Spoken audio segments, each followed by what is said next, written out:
И сега не искам да споря с тебе, защото не съм такъв човек, но по принцип търпя хората, които най-много ма ядосват.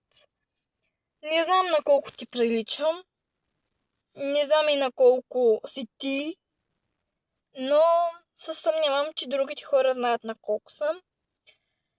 И да, искам да ти кажа да спреш да се заяждаш с хората, които с тях не си приятелка и които нищо не са ти направили.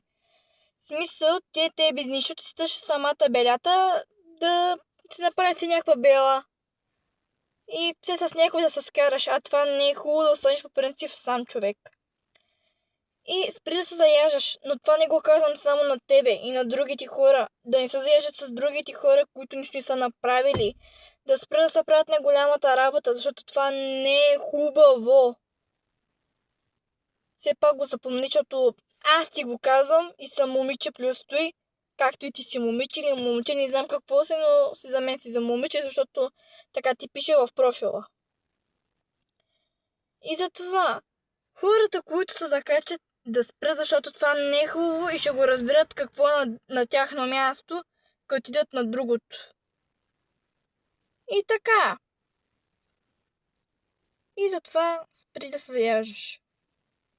Казвам ти го направо. Чао.